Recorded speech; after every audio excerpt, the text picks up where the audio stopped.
Have you got something you'd like to do that's been sitting in your head for ages but never made it past the idea stage? Or would you like to change your role, your career, or even fix a difficult relationship? Perhaps you'd just like to take up something new and exciting, but something's stopping you. If you're like most doctors and other professionals in high-stress jobs that I know, you'll tell me that you just don't have the time. But perhaps you secretly know that a lack of time is just masking other reasons for why you haven't even tried to start. Robbie Swale, author and coach, has cracked it. He's managed to write several books and change his life in just 12 minutes per week. Yes, you heard right. Not per day, but per week. And if you don't have 12 minutes a week to spare, then you're probably a very, very, very important person and almost certainly don't have time to listen to this podcast. In this episode, Robbie explains how the 12-minute project came about and why it's so helpful in getting us over the hump of starting things, such as new projects, career changes, creative stuff, or even new business ideas, which can seem overwhelming at first. I found this conversation incredibly encouraging and motivating, and I'm going to try doing something next week, which I've been putting off starting for ages. So listen to this episode to find out what really stops us from trying out new ideas or starting stuff. The surefire way to never achieve what you want, spoiler alert, it's something to do with never starting in the first place, and how much you can really achieve in just 12 minutes per week. Welcome to You Are Not a Frog, the podcast for doctors and other busy professionals in high-stress, high-stakes jobs. I'm Dr. Rachel Morris, a former GP, now working as a coach, trainer and speaker. Like frogs in a pan of slowly boiling water, many of us don't notice how bad the stress and exhaustion have become until it's too late. But you are not a frog. Burning out or getting out are not your only options. In this podcast, I'll be talking to friends, colleagues and experts and inviting you to make a deliberate choice about how you will live and work so that you can beat stress and work happier. If you're a training manager or clinical lead and your teams are under pressure and maybe even feeling overwhelmed, we'd love to share our Shapes Toolkit training with you. Our practical tools are designed by a team of doctors and practitioners who know what it's like to work in a stretched and overwhelmed system. With topics like how to take control of your time and workload, deal with conflicts and managing stress. From team away days and half-day sessions to shorter workshops and webinars, online or face-to-face, we'd love to find out how we can help your team work calmer and happier. We work with primary care training hubs, ICS wellbeing teams, new to practice GP fellowships, hospital trusts and lots of other healthcare providers with staff on the front line. To find out more, drop us an email or request a brochure at the link below. Hi Rachel, I'm Robbie Swale and I'm a leadership coach, an author and a podcaster, and a big part of my work in the last year or so has been on the 12-minute method series of books. It's wonderful to have you on the podcast, Robbie. And I wanted to get you on because I think you've got a really interesting take on why ideas don't happen and why ideas do happen. So tell me a bit about how you got into sort of coaching and developing an interest around those sorts of ideas. In some ways, I came to coaching because I wanted to be doing work that was using all the skills I had, and I wanted to find something that I was so interested in it that I would read about it outside work. I had a bunch of different jobs in the first decade or so of my career. The closest I got before coaching to finding something that ticked all the boxes for me was I worked in arts and culture, managing arts centres. But then I realised that I'd stopped thinking and enjoying learning about arts and culture outside of work. And I was like, this is no longer that thing for me. But coaching could be, perhaps, and that's how I came to it. And one of the reasons it is because I do get really interested in these kinds of challenges, like the one you're talking about. Like, why had I had an amazing idea for a book and let myself get talked out of it? I had these amazing two amazing stories, actually. Like, they're a bit, now that I've done some things that I'm really proud of, I can kind of let go of the pain of these a bit. But I'd had a couple of these in my late 20s. I'd had a book that I thought was like an amazing idea for a book. And I could show you emails, plotting out this book in a lot of detail with a friend of mine over email. And then we basically let ourselves I let myself get talked out of it by a friend of that friend who said to my friend, I just don't think it's a very good idea. I wouldn't read it. And that was enough for me to just like let it go. Now, the reason this is important, Rachel, is because somebody else wrote the book. Oh. Like, in fact, worse still, because it was about a computer game that I had played loads of when I was a teenager. Like, worse still, one of my friends gave me this book. I got to say, it was like a horrible, heart-sinking moment when I was like, and I still haven't read it. I've still got it somewhere, but I could read it now. But for a long time, I just couldn't even look at it without having this sick feeling, because I'd had the idea and my life would have taken, like, I'm happy with my life. So I wouldn't want it to go down that other way. But isn't that interesting? And another one happened almost exactly the same. I had this business idea. I Googled it and I kind of let myself not do it because there was a kind of, someone had like about 1/3 done the idea that I had. I found it, and they hadn't at first, then I didn't do it for a while. Then I looked it up again and it was kind of 1/3 there or something like that. Not done very well, not done quite how I'd imagined it, but it was there. So I didn't do it. And then I kind of every now and again would think about it going like, that would have been cool. What if I'd had that business? That would be interesting. And then my friend Pettia was like, do you know, I can't remember the name of the guy now. I think you should meet my friend Adam. And Adam, it turned out, ran a much better version of the business that I'd like, not a 1/3 version, but a full version. And I just like, I think that's so interesting. So what was it that stopped me with those things? What was it that meant that the people who did write that book and start that business did those things? And, you know, then as time went on, I started to see it in my coaching. And in a one way, coaching is just that challenge. Most people who come to coaching, it's like, I have a thing I want to do, whether it's a personal habit or a business idea or a change they wanted to put into place in their organization. I don't quite know how to do it, or I'm not doing it yet. Can you help me in some way? And so I started to see more and more about that as time went on. That's really interesting because, yeah, when I think about everyone who comes to me for coaching and the other clients we work with, it's always that people want to make a change, but they're stuck and they don't know how. I mean, sometimes I guess they don't know what the changes that they want to make, but not so much. It's generally because there are a few barriers that, when you really look at it, aren't that hard to overcome. It just needs a bit of support, a bit of thinking through, a bit of maybe creative thinking. So that's really interesting. I mean, that you must have been so gutted when you saw the book and when you saw that business, hey? I mean, people who are listening can't see my face. Like these days, Rachel, I genuinely don't have the sinking feeling anymore.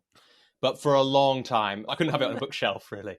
And, I think this is really important because I think in a way what's shifted for me about that feeling gutted is, so I sometimes think of it as, now I use the word creative because I have done work on myself to reabsorb that the word creative is okay for me to use. Lots of us have stories that like creativity isn't really us, or it means something very particular about painting or something. I've like found the ways to be creative and get things done. So for a long time, the gutted feeling was not just about the book, but was the book as a symbol for all the things that I had wanted to do, and for whatever reason, not done, not felt able to do. And so it had that feeling that I sometimes think of as creative hell, which can be anything from wishing I'd written the book and seeing someone else has done it to, the feeling people get when they really want to sing at karaoke but are too embarrassed, or really want to ask someone out, but for some reason haven't done it for weeks or months or years. In a second, I'd love to know some of the other reasons why people get stuck. But I am really fascinated about that business when you thought, I'd really love to do that. And then you look, but because someone had already done it a little bit, it just put you off. It reminds me, I was listening to a podcast by Pat Flynn, I think it's called, A Smart Passive Income or something like that. And he was answering a question. I think I've shared this on the podcast before, but someone had written into him and said, Pat, why does everything you do turn to gold? And I thought, here we go. But actually, he gave such a good answer. He said, everything I do does turn to gold, but that's because when I look at something to do, I will never do it if nobody else has done it before.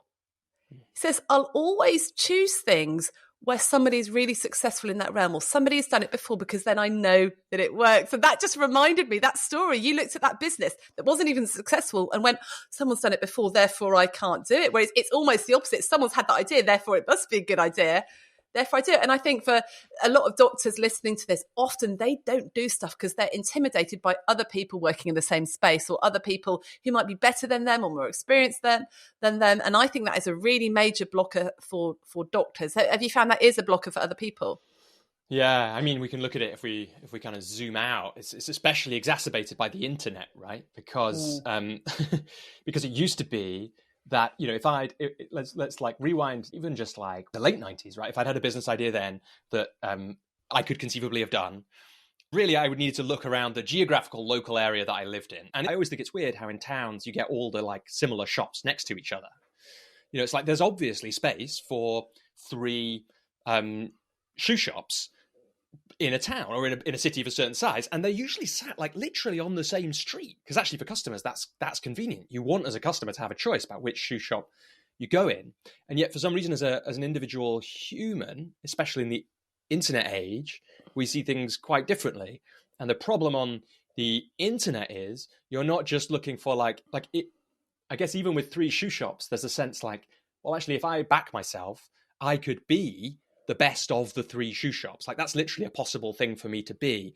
On the internet, it looks really different to that, because it's basically impossible for me to be the best thing at anything on the internet, because there's always going to be somebody out there, Pat Flynn being a good example, who's done, you know, online business in a way that I'll just never do it as well. And basically anywhere you look about anything, you'll find somebody who's doing exactly what you're thinking of doing, but they're a bit ahead of you, or a bit smarter, or a bit more attractive, or a bit, I don't know, younger or older, whichever one intimidates you more.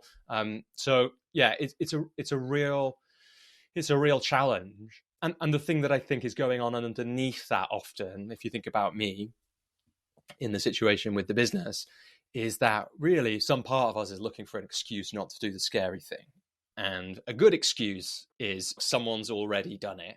And then you hear that thing that you just shared from Pat Flynn, and even though I say it's not painful anymore, I just got this real flash of like, oh, I just wish someone had said that to me when I was 25, because that would have made a real difference to me. I think that's really important for people. Firstly, don't let the fact that there are other people doing it, because you'll bring your own thing to it. But I'm interested that you say that your brain is sort of looking for an excuse not to do it. I mean, I have lost count of the people. When I was thinking of starting the podcast, I didn't get a lot of encouragement, it has to be said, even to the, you're even calling it that? Are you calling it that? Really? And then, you know, people have now fed back to me that they really like the name. I mean, obviously there's some people that really hate things about frogs or whatever, but people have enjoy it, etc. I don't know. But anyway, I could have been very, very easily put off doing it. So why weren't you, do you think? Why wasn't I? That's a really good question. I guess I just wanted to see how it could be done. I think probably I suggested it to a couple of people who were encouraging. So for everyone who wasn't encouraging, there are a few people that were encouraging, and I could see it made sense. And also it was fairly risk-free. You know, if you start a podcast and no one listens, you can just stop your podcast, right? So it wasn't a big life decision. Whereas a lot of time things do feel like big life decisions, but maybe that's one of the problems, actually. We think too big rather than thinking small. Yeah, I think it definitely can be. I think lots of good ideas get kind of lost in the overwhelm at the size of the project, or an attachment to a particular long-term outcome from a project. I think that's really true in what I've seen. I also think it's like what you've said is just, I just know, because it's, you know, it's the story of that book that I just told, but it's the story of so many ideas like that. I just know that those often caring, what do you call it? What's the opposite of encouragement? Disencouragement? I don't know if that's a word. Disencouraging voices, you know, they just kill so many ideas. And that's such a shame. And I'm so glad that from where I am, it looks like you've made something really special here. And I'm really glad that you've done that. I think it is something we have to be aware of. If people are going to set out to do something that matters, you've kind of got to prepare for there being a group of people who you would wish would support you, who might just say disencouraging things. It's useful to know that up front. It's really useful that you kind of raised it now if people are listening, because it's useful to know that up front, because then you can kind of prep yourself for it, and you can either surround yourself by some people who will be encouraging, like build a community for that is a really like smart idea, or you can just armor yourself up just know that you're going to have to let go of 5 or 10 of those things, and that the thing you're making probably wasn't for those people anyway. And also, if you start off by just knowing your why, you know why you're going to do it. It's because of this. You've got some good reasons. You've thought it through. You're fairly happy with that. Then actually, when people do come back at you going, "Oh, it doesn't sound like a good idea to me," then that's absolutely fine. And I think we just do take people's comments as gospel, don't we? A certain person in my life automatically goes to the critical element, but that's just the way they're built. They have a certain personality profile, which makes them actually really, really very useful in a business because they can spot holes and spot problems. So when I've gone, I've had this idea, the first thing I'll get from them is, that's not, it's sort of all the problems and all the reasons why it won't work. And I have been in a situation where I've pitched an idea, got some negative feedback, and then a few months later that person has said to me, but what about that thing you were going to do? I'm like, but you said it was rubbish idea. No, I didn't. I just know. And I'm like, but I'd really taken that person's word as gospel, when actually you just need to trust a lot of the time your own intuition, right? Rather than just thinking with you're in a chimp. Yeah, I love that. And if you do feel solid enough, like you said, maybe from knowing the why, from whatever it is that you as a person need to feel solid, then that criticism is really useful. Like sometimes the criticism is difficult. It's always most difficult when we partially believe it ourselves, or we're not sure about the thing. And so one way to respond to the criticism is to really rumble with it, sit down with it. You don't have to do it with the other person there, because that can be like, I don't know, I always freeze in the face of criticism. So I probably need time by myself to do that kind of thing. But other people can do it in the moment with the person. It's like, what would we need to do with this idea to strengthen it so that criticism wasn't valid? Like, that's a really useful thing to have. I guess I'm really aware that in the early stages of an idea, sometimes it can be really fragile, or we can be really fragile about it. Like you say, we take that criticism as gospel truth. We kind of really believe it, even though it's just somebody's opinion. And we're in the night before, when we had the idea and we thought it's fantastic, we had a different opinion, but we forget that when we're faced with somebody else's. So I'm always like protective of people at those early stages, because I think that sometimes the idea is most fragile then. And once we've solidified it, once it's going, it can often feel really different. But the criticism can be really difficult. Maybe, like you say, it's fragile, and so you maybe need to be quite careful about who you share it with and in what context you share it, and don't just spring it on people, but maybe even couch with, I've been thinking a lot and I've been writing it down, I've done some investigations. I think often we throw out our idea far too early before we've even prepped other people, and we just get their initial reaction or a silly reaction, whereas if they'd have really thought it through, they probably would give us a more considered reaction and a more encouraging reaction.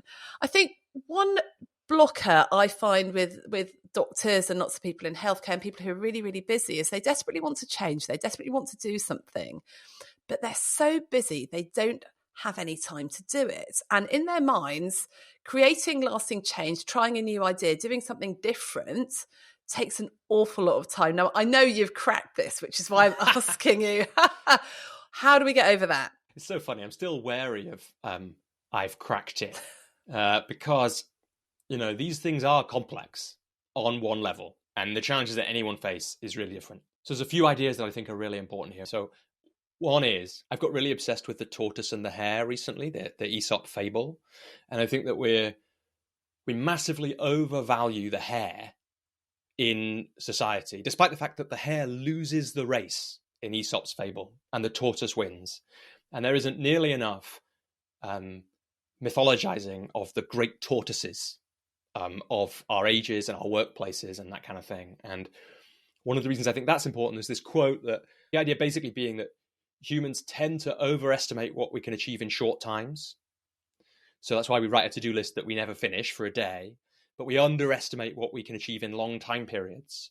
And I think the reason we underestimate what we can achieve in long time periods is because of the power of the tortoise, right? The power of steadiness or small repeated action over a long time.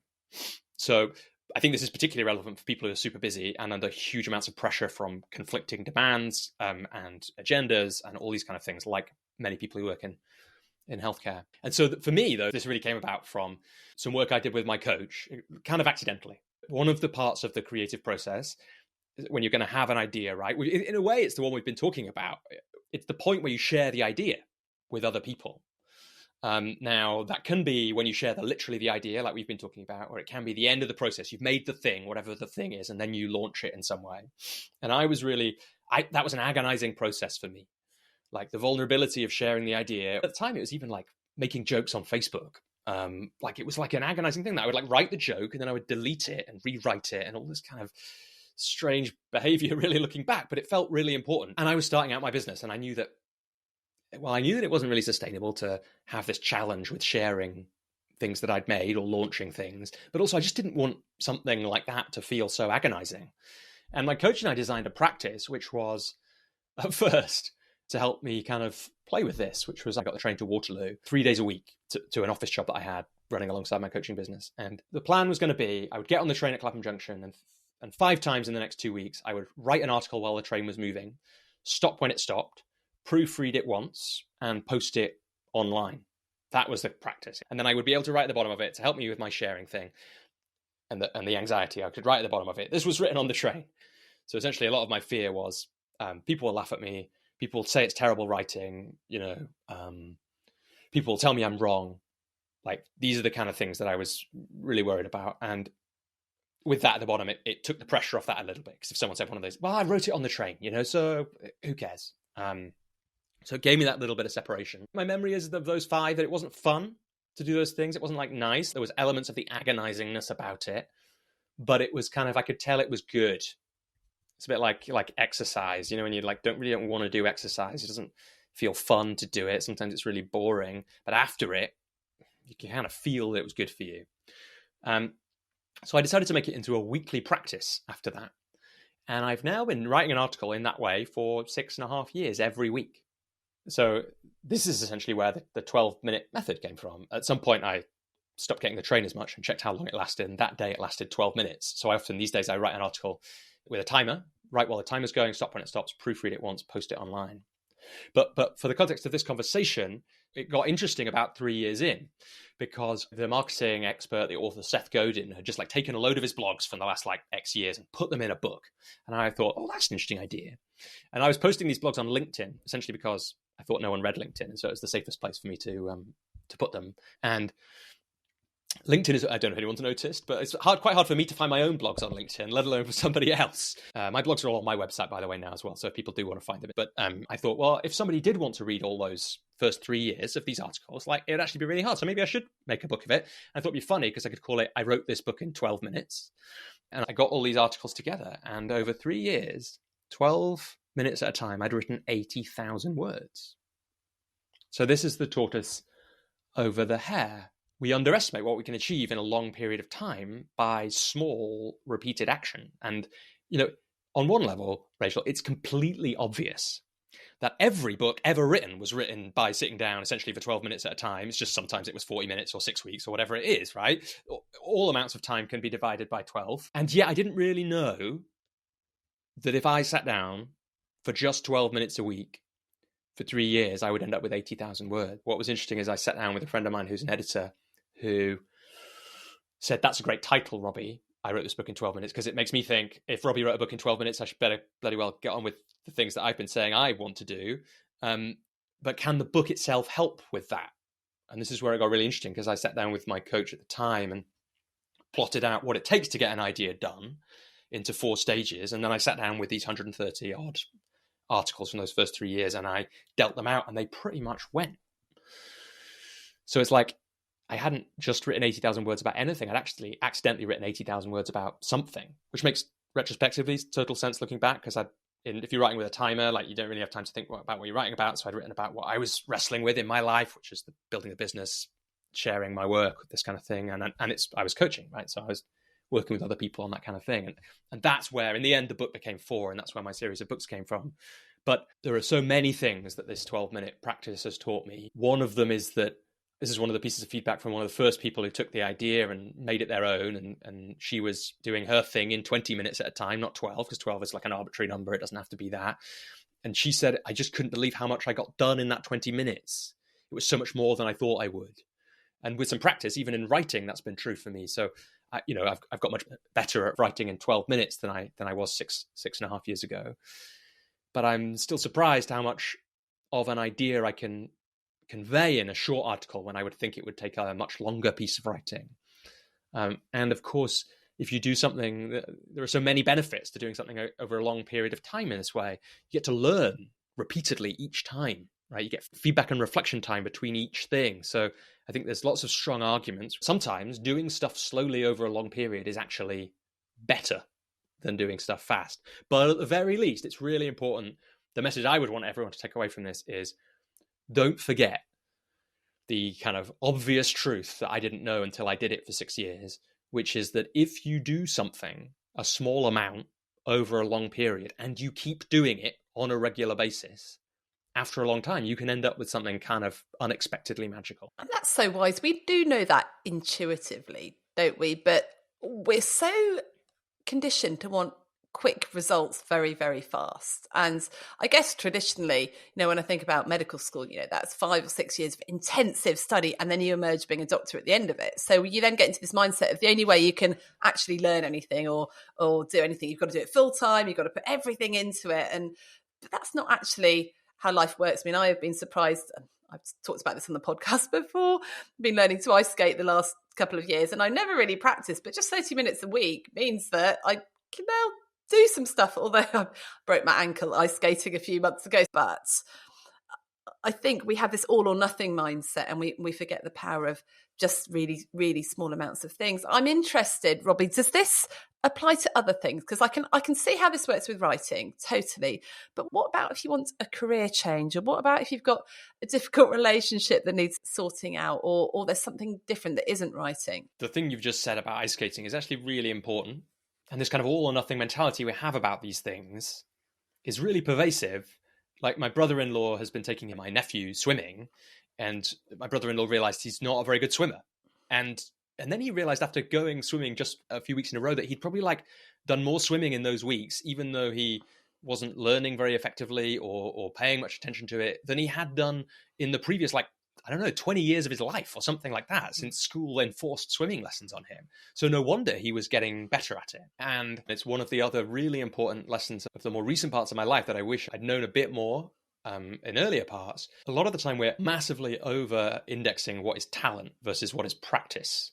Sometimes when people look talented, what they've done is they've just practiced it a lot more than most people have. And so don't underestimate the power of practice. So a difficult relationship, if we have an example, we could play with it and see what that might be. So for a difficult relationship, what about if you're a partner and then there's one of the partners at work that you just find really, really difficult? You clash a lot, and in meetings you're often sort of at odds and there's a bit of bad blood built up, but you both want to stay in the partnership. You've got to work together for another 10, 15 years.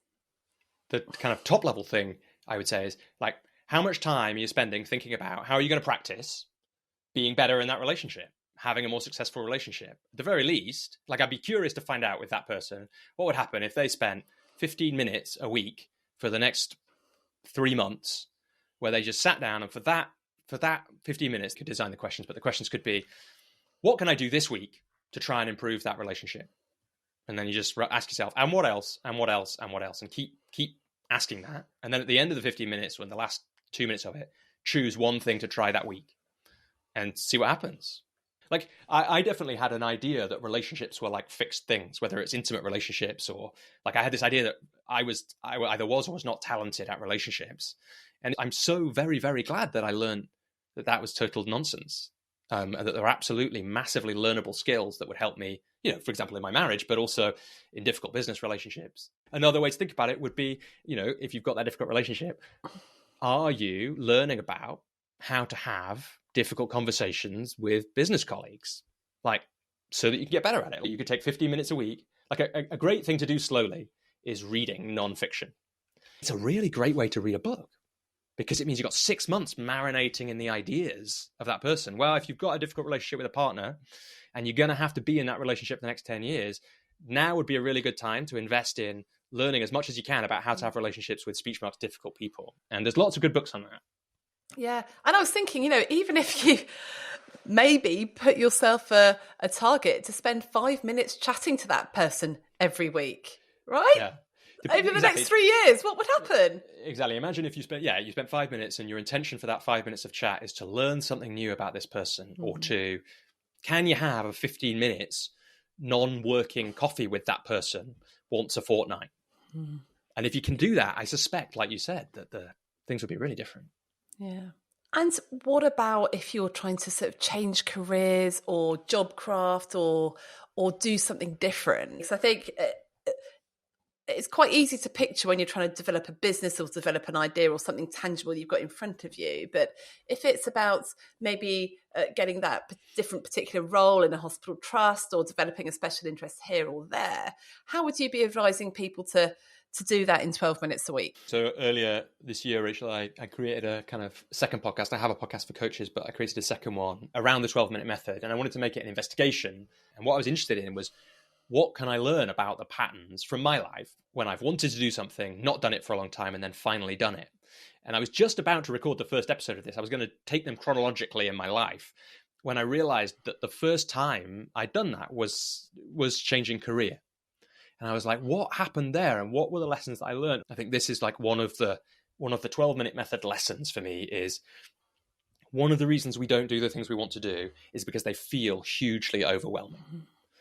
Now, it depends on exactly the move you're talking about in a career change, but especially if it's a big move, it's going from one career perhaps that you've trained for a long time, then there's this move to something new. There's a lot happening there. There's identity shift, but also there's like, well, how do I even know where to start? I was very lucky to have read some articles, I think, and in there were some really important ideas. And for me, one of them is, it may not take 12 minutes, right? But it is to break things down into low risk, low cost experiments. You probably don't know exactly how it's going to turn out. And you can't know that at the start. And this is always the case with these big projects. You can't know it with the difficult partner either, right? You can't know that what you're going to do is going to improve that relationship, but you can be pretty sure that if you do nothing, it's not going to improve very much. And if you do something, at least you've done something, and maybe you've learned about how to deal with difficult relationships, so that the next time there's a partner, when this one moves on in 10 years, and it turns out there's somebody else who's difficult, you've got some more skills to deal with that.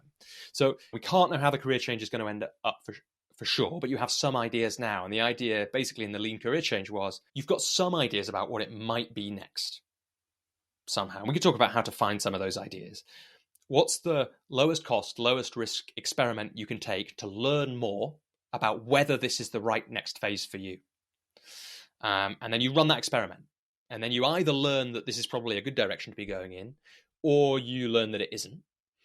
And if you learn that it is, you run the next lowest cost, low risk experiment.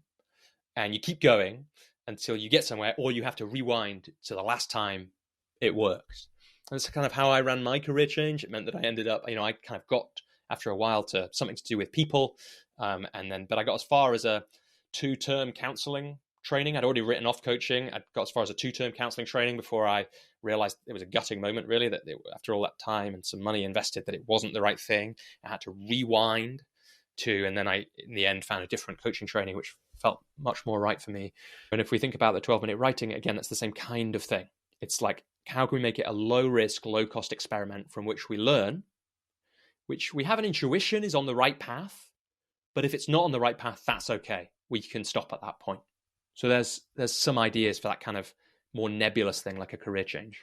That makes a lot of sense. And even if it's just, I'm going to spend 12 minutes a week writing some emails to people to arrange to meet them for a coffee and a chat to find out about stuff, that would be massively valuable, right? Yeah. And I mean, if you think about low cost, low risk experiments, like early on in whatever career change you're doing, could be finding the friendly person who already does that. And one of the things I learned, I couldn't believe some of the people that said yes, although I only tried it. In fact, I had a 100% record. I tried it with 2 people, like really successful people. If you email them and say, I'm thinking of changing my life, I really admire what you do. Do you have time to talk to me about it? Like, most people who have the time will say yes to that because most people have been in a situation like that. And look, I guess the other piece with the career change that's really worth saying, the phases of the creative process that are in the 12-minute method series, the first book is about starting, the second is about keeping going, the third one is about creating the conditions for great work, and the fourth is about sharing your work. When I was really getting into keeping going, I really noticed that when you're not making a start on something, it's not a neutral act when it's something you want to do. So if you've got this idea that you want to make the change in your career, like there's this kind of creative hell build up of like, I wish I'd done that thing already, or like, why haven't I done anything? The kind of blaming that can sometimes happen. So every day that you do a tiny bit of something, it's not just that you've done the tiny bit, but you have a day where you don't add to that feeling of, I wish I'd started this already. So it's just that, again, that really important value. Like you said, if it's something like changing career, even just setting aside that 12 minutes, 15 minutes, half an hour, but mostly less amount of time than you think it'll take. And quite fun if it's not a round number, because then you remember how arbitrary the amount of time you're setting aside for something is. Like 12 minutes a week to send a few emails, at least you've done something about that this week.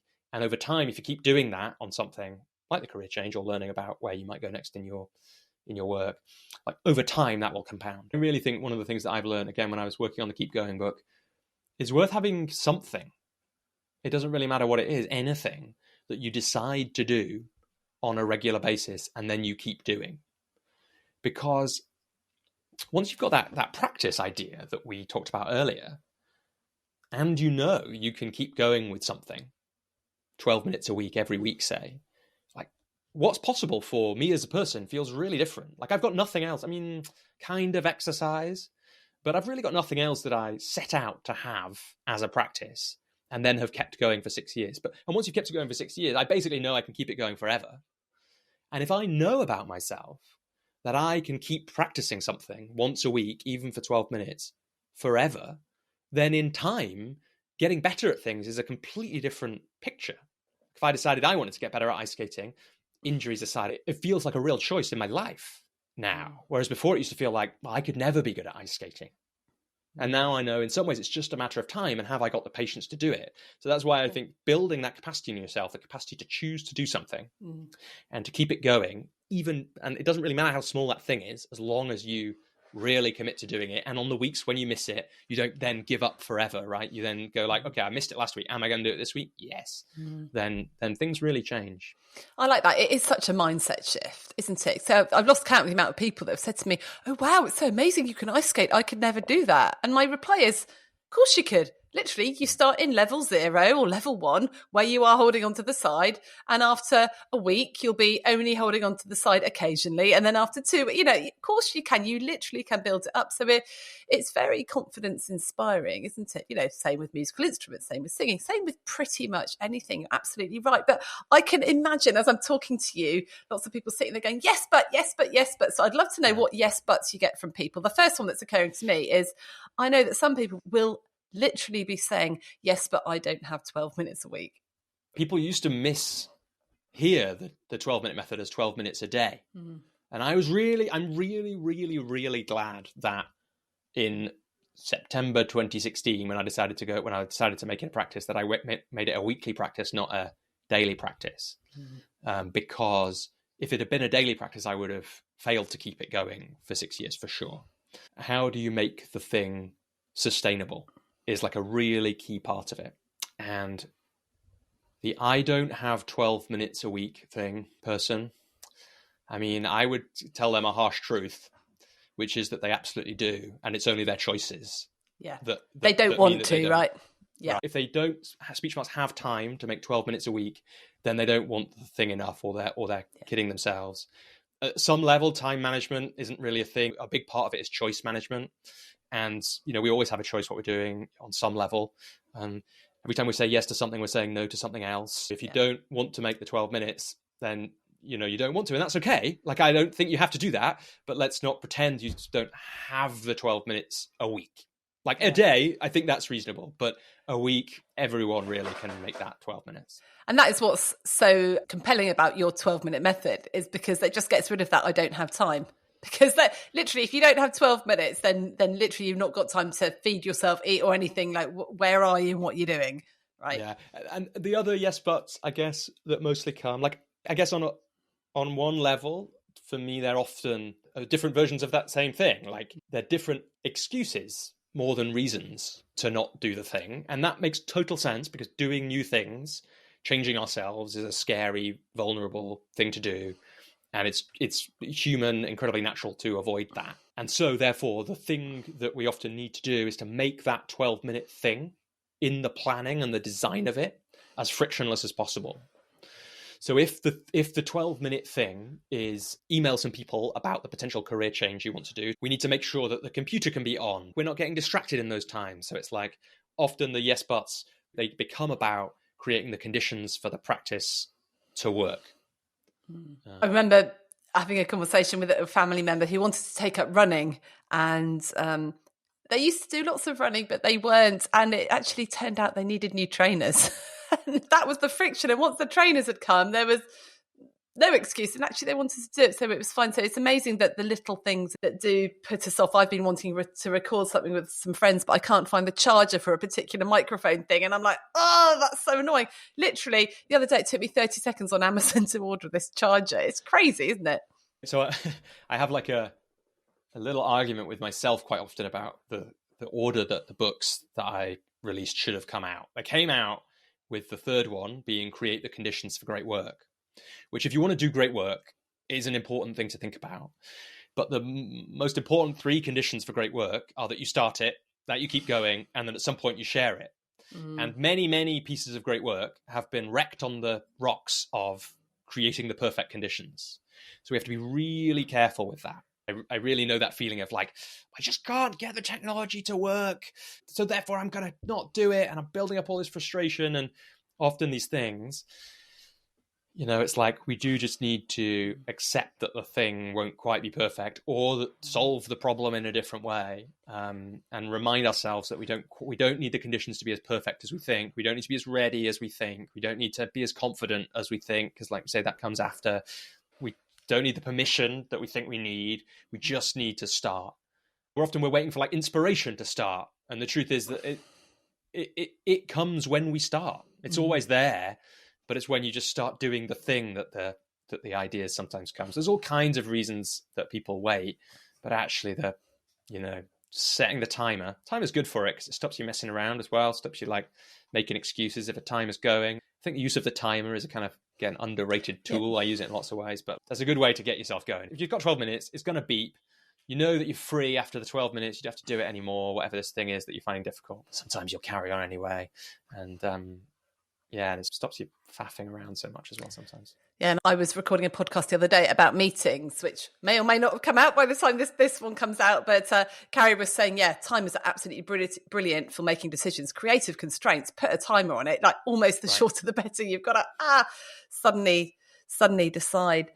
I think one thing that you said earlier it really struck me, and that was when you talk about starting your podcast and doing your podcast, and the fact that you've put your goals there as learning for yourself. And I think that's really, really wise, because if you were to start a podcast with the goal of being as big as Tim Ferriss, for example, the biggest podcast in the world, or even being as big as some other ones that are right up there in the charts, you're never going to start it, because that is really daunting, and it's likely that you're just not going to meet that goal. So you have to have, I guess, the goal not being something too external, right? Not being too much about external success or validation. Otherwise, then that does just become a bit scary, and that the possibility for failure, which we all hate, it is higher, right? But if you can't fail, if literally I want to do this because I will learn as I go along. I don't think it's inherently bad for somebody to set out to be massive. If that's what you want, like, acknowledge that goal and do it. But when I'm working with clients, I'm always looking like, how do we make the work we can do within our control?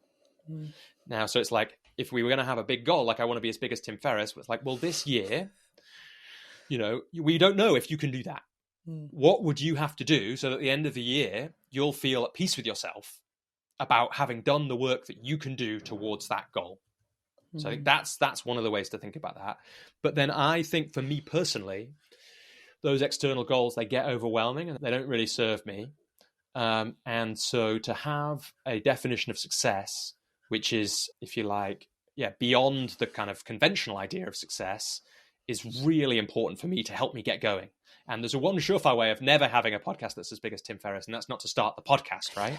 It's like, we don't know if you can have a podcast as big as Ferriss, but we know for sure you can't if you don't start. So the first thing is do whatever it takes to start. And for me, separating from the external things, making it something that is fun and somewhere that I will have a great time doing it, if no one listens, like that's the first thing to do, because I want to make sure it gets made. Yeah. I think it was Elizabeth Gilbert. I was listening to her on a podcast. She's the writer of Eat, Pray, Love and several other absolutely amazing books. She was saying that she had this pact with herself and her writing that she would never expect her writing to pay for her life, that she was always going to have the writing as something she absolutely adored doing. And I mean, she now obviously is a very famous published author and it is paying for her life, but there was never that expectation. So she could always do it for the love of it. And I think sometimes, and I've noticed this particularly with doctors, we do want to be absolutely brilliant at everything. So, if we don't think we're going to be world class, we're not going to start it. We just need to get out of that mindset and just start doing it, stuff for the love of it as well. Yeah, I love Liz Gilbert. Like, her book Big Magic is along all the lines of lots of what we've been talking about in this conversation. She has a great bit in there about that same idea about day jobs getting a bad rap. Like, who are we to put like the thing we love, the pressure of paying our rent and that kind of thing. That's where medics often have an advantage, because it is possible to work and do different sessions and stuff and do other stuff as well and have a reasonable income in order to do that. So we've got a massive advantage there, which is really good. But we talked for ages, Robbie. We're nearly out of time. If I was to ask you for your top 3 tips in all of this, what would they be? I know you've done episodes before about urgency and importance. I think in some ways we can look at the 12-minute method as a way of making sure that you spend some time in a week on the important but not urgent. Yeah. So it's like the top tip would be build some time, even just 12 minutes, to work on something that is really important to you, but probably isn't the thing that people are emailing and calling you about first thing in the morning or not banging on your office door about. I think the second we've talked about really would be choose something and make a repeatable habit out of. Now, I think that creative things are quite a good thing to do that with, because they invite us to have ideas, they invite us to practice different things in us, but it doesn't have to be that. But choose something, because once you know you can stick to something and make it as easy as possible to stick to, that can have a really big impact on us. And then the last one is just start things, isn't it? That's the thing, really. It's like, remember that it'll never be perfect, and start that thing that you've been meaning to do for a long time. Just start it this week. Find a little way. Just do it. JFDI, as we say in my house. Exactly. Marvellous. Oh, Robbie, it's been wonderful talking to you. If people want to find your books, where can they get hold of them and find out more about your work? Yeah, so I'm at robbieswale.com. I'm quite easily Googleable. You can find me there. Find me on most of the social media. Because my blog was on LinkedIn, or is on LinkedIn, the books are on Amazon, but they're also, if you're in the UK, on Waterstones and Blackwell's websites, that kind of place. Brilliant. Oh, thank you so much for coming on. We'd love to get you back at some point and talk a little bit more about all this sort of stuff. Yeah, it's been a total pleasure, Rachel. Time's flown by. I'd love to come back. Thanks so much. Speak soon. Bye. Thanks for listening. Don't forget, we provide a self-coaching CPD workbook for every episode. You can sign up for it via the link in the show notes. And if this episode was helpful, then please share it with a friend. Get in touch with any comments or suggestions at hello@youarenotafrog.com. I love to hear from you. And finally, if you're enjoying the podcast, please rate it and leave a review wherever you're listening. It really helps. Bye for now.